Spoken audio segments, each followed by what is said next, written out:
প্রিয় দর্শক, আসসালামু আলাইকুম এবং অনেক শুভকামনা সবার জন্যে।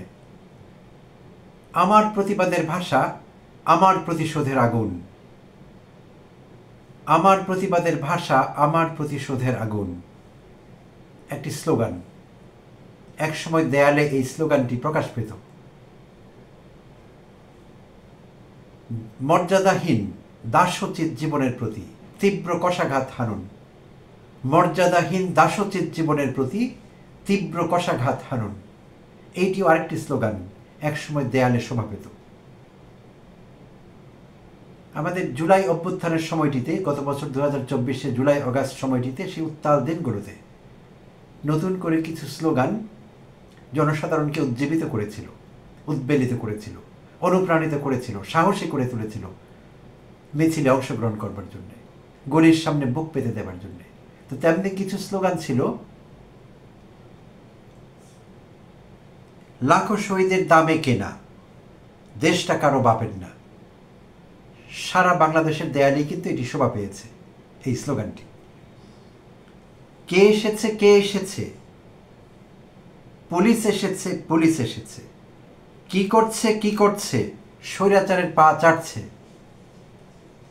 1 2 3 4 শেখ হাসিনা গদি ছাড়, এক দফা এক দাবি, স্বৈরাচার তুই কবে যাবি, লাশের ভেতর জীবন দে, নইলে গদি ছাইড়া দে। এই স্লোগানগুলোর জন্ম হয়েছিল জুলাইতে, জুলাই 2024। রাজপথ প্রকম্পিত হয়েছে সারা দেশে। এর বিপরীত চিত্র দেখতে পাওয়া যায়। আজকাল স্লোগানের মধ্যে অনেক সময় অশ্লীলতা দেখা যাচ্ছে, গ্রহণযোগ্যতার মাত্রা ছাড়িয়ে যাচ্ছে, একেবারেই অগ্রহণযোগ্য। তেমনি কিছু স্লোগান সম্প্রতি ঢাকায় উচ্চারিত হয়েছে। প্রিয় দর্শক, নিশ্চয়ই আমাদের মনে আছে, ভুলে যায়নি তো সেদিনের ঘটনা। 9 জুলাই ঢাকার মিডফোর্ড হসপিটাল এলাকায় বিএনপির একটি অঙ্গ সংগঠনের একজন নেতাকে, সেই লালচাঁদ সোহাগের কথা বলছি, 39-40 বছর বয়স্ক সেই ভদ্রলোককে নৃশংসভাবে হত্যা করা হয়, পাথর দিয়ে মাথা থেতলিয়ে। আর সেই হত্যাকাণ্ডের সঙ্গে নাম জড়িয়ে পড়ে বিএনপিরই অন্যান্য অঙ্গ সংগঠনের নেতৃবৃন্দের।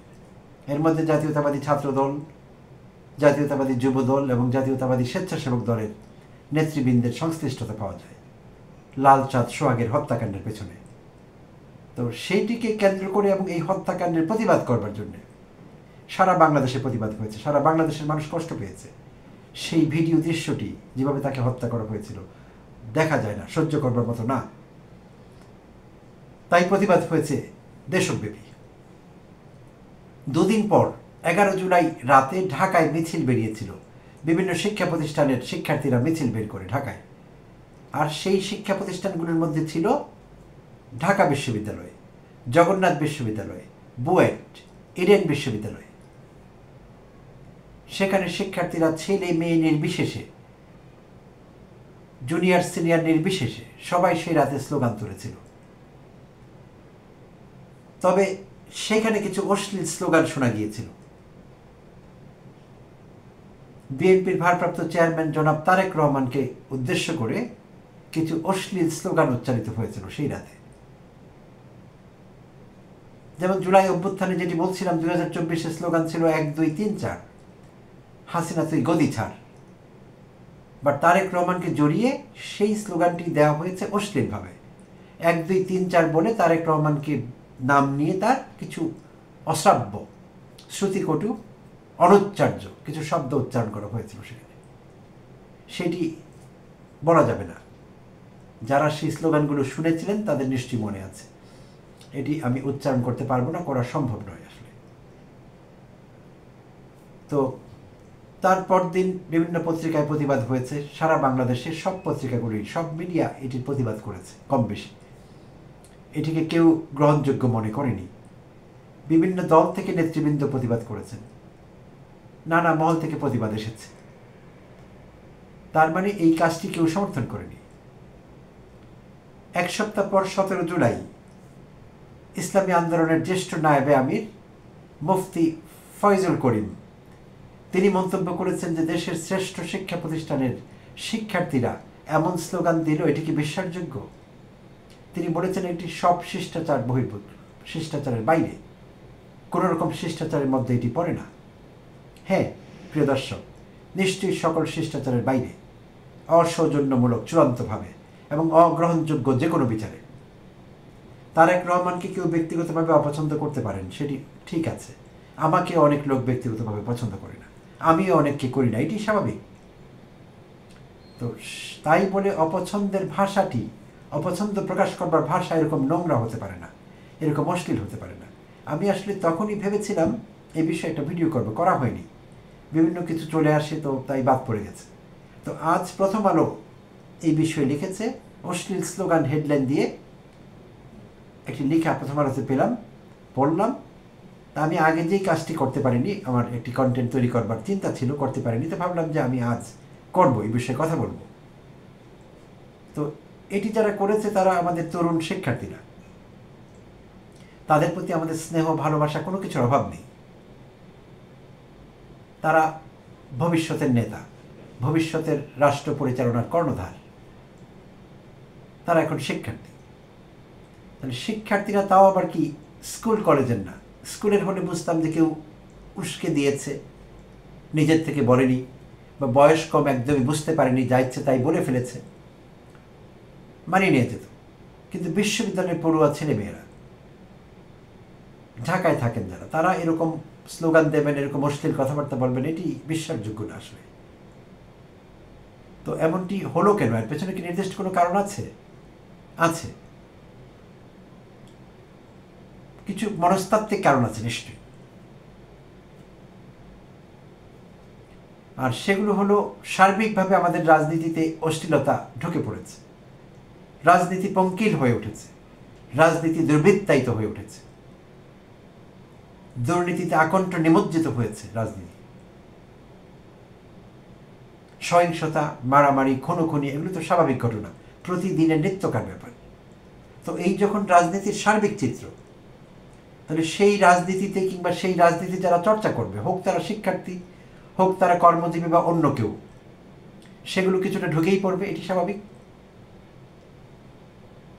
তো শিক্ষার্থীরা এটি করেছে, অন্যরাও কিন্তু করছে, অন্য পেশাজীবীরাও করছে। একটু ঘুরে আসি, বাংলাদেশের কোনো একটি জেলায়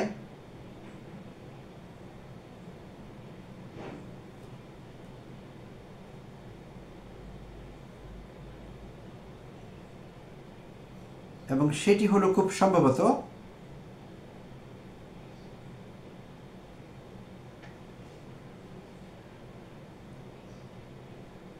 রাজনীতির মাঠ ছাড়িয়ে অন্যত্র অশ্লীল স্লোগান ব্যবহারের নজির দেখা যায়। শুধু যে রাজনীতির মাঠে অশ্লীল স্লোগান হচ্ছে তা না, যেমন এজলাস চলাকালে ব্রাহ্মণবাড়িয়ার তৎকালীন জেলা জজের বিরুদ্ধে কতিপয় আইনজীবীর অশ্লীল ও কুরুচিপূর্ণ স্লোগান দেওয়ার ঘটনাকে কেন্দ্র করে 2023 সালের 23 জানুয়ারি এক শুনানিতে হাইকোর্ট বলেছিলেন, অশ্লীল স্লোগান, কমলাপুরের কুলিরাও তো এমন করে না, এটি কোন ভাষা? সেই অশ্লীল স্লোগান দিয়েছিলেন আইনজীবীরা, তারা প্রফেশনাল, পেশাজীবী, এবং সেটি ব্রাহ্মণবাড়িয়ায় জেলা জজ আদালতে এজলাসে শুনানি চলছিল কোনো মামলার। তো জাজ সাহেবের রায় বা বিশ্লেষণ বা অবজারভেশন তাদের হয়তো পছন্দ হয়নি, সেই উকিলদের, তারা অশ্লীল ভাষা ব্যবহার করেছিলেন জাজ সাহেবকে এবং আদালতকে কেন্দ্র করে। তো হাইকোর্ট অশ্লীল বলেছে সেই ভাষাগুলোকে। তো হাইকোর্ট এখানে যেই ভাষায় মন্তব্য করেছে, কমলাপুরের কুলিরাও তো এমন করে না, এইভাবে বলা ঠিক হয়নি। আমি মনে করি হাইকোর্টের এখানে শব্দ চয়নে ভুল হয়েছে। কুলি কোনো অপাংতেও কেউ না যে এরা পংক্তিতে বসবে না, এরা সমাজেরই অংশ, খেটে খাওয়া মানুষ, এরা আমাদের ভাই, আমাদের সমাজের অংশ। তাই তাদেরকে আলাদা করে কোর্ট করবার দরকার নেই। হাইকোর্ট ভাষাটি ঠিক করেনি, বাট প্রতিবাদ করে ভালো করেছে। উকিলরা এরকম ভাষায় কথা বলতে পারেন না, এরকম অশ্লীল ব্যবহার, অশ্লীল শব্দচয়ন, অশ্লীল বাক্য ব্যবহার অসম্ভব এটি। বাট বিভিন্ন সময় আমরা কিন্তু দেখেছি, ইদানিংও দেখেছি, ঢাকায়ও হয়েছে। তো শুধু গালিগালাজ, অশ্লীলতা ব্যবহার করা তা না, মারামারিতে জড়িয়ে পড়া, উকিল হয়ে বেআইনি কাজ করা, অসংখ্যবার এটি আমরা দেখেছি। তো সার্বিক চিত্র সমাজের। তো যেটি বলছিলাম, বড়রা আজকাল যেভাবে রাজনীতির ক্ষেত্রে সহিংসতা কিংবা অসহিষ্ণুতা প্রকাশ করছে, একে অপরকে গালি দিচ্ছে, একে অপরকে ছোট করছে প্রয়োজনে অপ্রয়োজনে, নিজের দলের কি কর্মসূচি সেইটি না বলে, নিজেদের কি লক্ষ্য উদ্দেশ্য, নিজেদের কি ইশতেহার, সেগুলো মানুষের কাছে না বলে অন্যদের দোষ ত্রুটি বেশি বলতে আমরা ব্যস্ত আছি। রাজনৈতিক দলগুলো কিন্তু এটাই করছে। সবাই চেষ্টা করছে তার প্রতিপক্ষকে কিভাবে টেনে নামানো যাবে, এটি সহজ মনে করছে লোকেরা, রাজনৈতিক দলগুলো, যে নিজেদের ভালো জিনিস বলবার দরকার নেই, অন্য দলগুলোকে ছোট করে দিব নানাভাবে, তাহলেই আমরা উঠে যাব। বিষয়টি একদম ভুল। আর যখন ক্রমাগত কোনো রাজনৈতিক দল অন্য দলের বিষোদ্গার করতে থাকে, তাদের প্রতি অশ্লীল বাক্যবাণ প্রয়োগ করতে থাকে, তাদেরকে ডিমিট করতে থাকে পারপাসলি, তখন সাধারণ মানুষ কিন্তু এটা ভালো চোখে দেখে না। এবং একটা পর্যায়ে সাধারণ মানুষের কাছে বিষয়টি ধরা পড়ে যে এটি ইচ্ছাকৃতভাবে করা হচ্ছে এবং তাদের নিজেদের কোনো ভালো কথা নেই। যেমন শেখ হাসিনা, পুরো আওয়ামী লীগের আমলটা আমি বলতে পারি, নিশ্চয়ই আপনারা আমার সঙ্গে একমত হবেন, শেখ হাসিনার সারা বছর বিএনপির বদনাম করতেন। বিএনপি জামায়াত তার কাছে এটা তসবি জব্বার মতো হয়ে গিয়েছিল। বিএনপি জামায়াত তাদেরকে গালি দিতেন, নোংরা ভাষায় তাদের সমালোচনা করতেন, তারা কি কি দোষ ত্রুটি করেছে সেগুলো সারাক্ষণ বলতেন। তার বলা দরকার ছিল আওয়ামী লীগ কী কী ভালো কাজ করছে। তো বোঝা গেল হাসিনা আওয়ামী লীগের ভালো কাজগুলো তার চোখে পড়েনি, কারণ আওয়ামী লীগ ভালো কাজ করেনি, করলে নিশ্চয়ই চোখে পড়তো। তো কোনো ভালো কাজ নিয়ে কথা বলেনি, বলবার কিছু ছিল না। যদি থাকতো তাহলে দরকার ছিল সেগুলো নিয়ে কথা বলার, সেগুলো লোকের সামনে তুলে ধরবার, তাহলে গ্রহণযোগ্যতা আরও বাড়তো আওয়ামী লীগের। সেগুলো না করে রাস্তায় নিয়েছিল বিএনপি এবং জামায়াতকে গালি দেবে, পচাবে, খারাপ কথা বলবে, অশ্লীল বাক্যবাণে তাদেরকে ব্যস্ত রাখবে। এই ছিল হাসিনার চেষ্টা। তো এখন আমরা একটি নতুন বাংলাদেশ চাচ্ছি, নতুন বন্দোবস্ত চাচ্ছি। আমরা যদি আগের টাইমেই থেকে যাই, আগের সময় থেকে যাই, সেই গালিগালাজ, খিস্তি খেউর, অশ্লীলতা, অসহিষ্ণুতা, এটি তো গ্রহণযোগ্য না। তাহলে সব কিছু থাকবে আগের, বাংলাদেশ চাইব নতুন, এটি কি করে সম্ভব? এটি তো সম্ভব না। এবং এটি স্ববিরোধী কথা।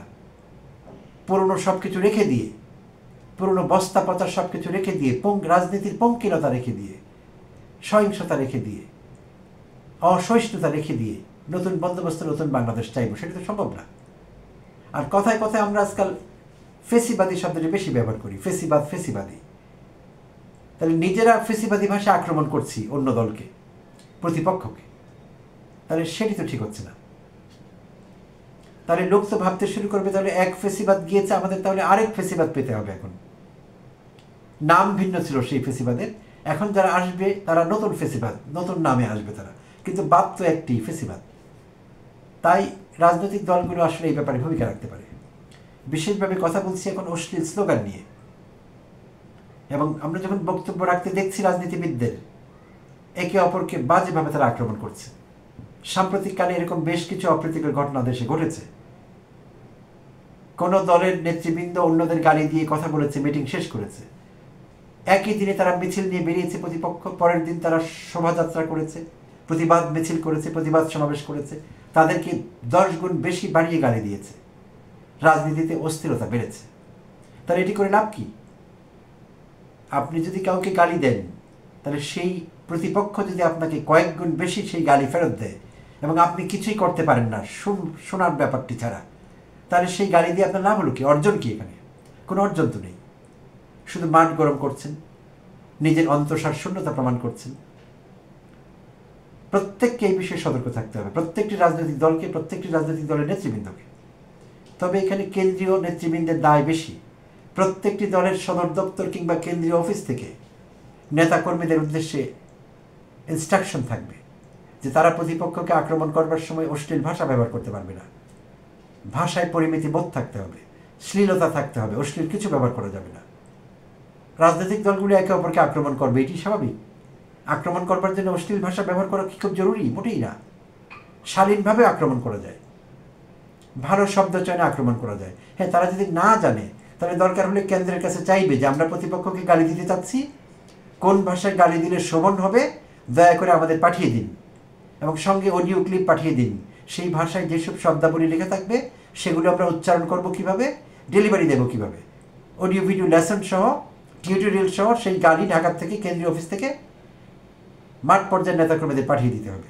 তারা এগুলি প্র্যাকটিস করবে, রিহার্সাল করবে, করা শেষ হয়ে গেলে মাঠে গিয়ে সেটি তারা ছাড়বে প্রতিপক্ষের বিরুদ্ধে। কিছুটা শোভন হবে, অশ্লীলতা কম থাকবে, রাজনীতিতে উত্তাপ কম ছড়াবে, তাতে করে দেশের মানুষ ভালো থাকবে। এইটি আমাদের লাভ। ভালো থাকবেন সবাই।